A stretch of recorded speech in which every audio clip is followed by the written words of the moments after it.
Good morning, student. জ্ঞানজ্যোতি digital ক্লাছলৈ সকলোকে স্বাগতম জনাইছোঁ। আমি আঁকি আছিলোঁ উত্তল লেন্সত গঠিত ৰশ্মি চিত্ৰ অংকন। আহক আজি আমি চাওঁ ইয়াৰ আগত যিটো আমি ষ্ট্ৰাকচাৰ আছিলোঁ সেইটো কি আঁকিছিলোঁ 2f1 আৰু f1 ৰ মাজত আঁকিছিলোঁ লক্ষ্য বস্তুটো। এইবাৰ আমি লক্ষ্য বস্তুটো ক'ত ধৰিম f1 ত ধৰিম মানে ফোকাছত ধৰিম। লক্ষ্য বস্তু যদি মই লিখি লৈছোঁ হেডলাইনটো লক্ষ্য বস্তু যদি f1 ত ৰখা হয় তেন্তে আমাৰ এইটা বস্তু কি পাম আহক f1 ৰ পাম লক্ষ্য বস্তু ক'ত থাকিব লাগে আমাৰ f1 এইটো f1 ৰ পজিশন f1 ত ৰাখক ফাৰ্স্ট ডাল সবে জানে কি হ'ব আহিব লেন্সৰ মাজত পৰিব পৰিপেনি ফোকাছৰ মাজেদি যাব এই সকলোৱে জানে ফোকাছৰ মাজেদি পাৰ কৰি দিব ফোকাছৰ মাজেদি পাৰ কৰি দিব নেক্সট আমাৰ কেনেকৈ আছিলে মেৰু মাজেদি আহক আকৌ মেৰু মাজেদি আঁকিলে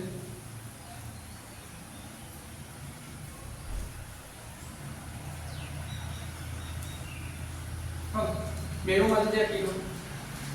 এইটো a এইটো b লক্ষ্যবস্তু বিন্দুটো a b ইয়াৰ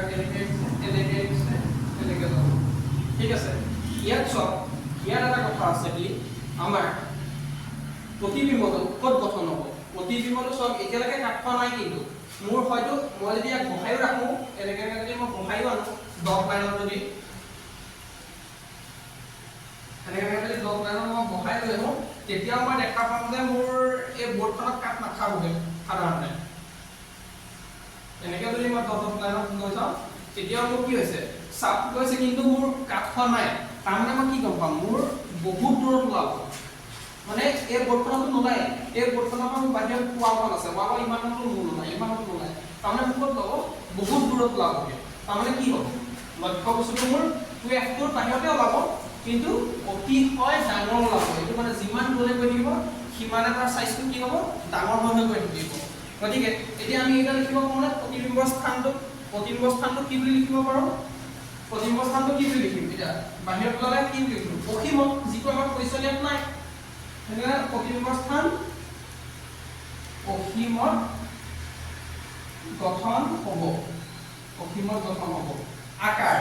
আকাৰটো কেনেকুৱা হ'ব এতিয়া মই এইখিনি থাকলে আকাৰটো ইমানটো আছিলে এইখিনি থাকলে ইমানটো হৈছে এইখিনি ইমানটো হৈছে মানে কি হৈ গৈছে যিমানে দূৰলৈ গৈ থাকিব সিমানে আকাৰটো ডাঙৰ হৈ গৈ থাকিব গতিকে আমি ক'ব পাৰোঁনে অতি ডাঙৰ অতিশয় বিবৰ্তিত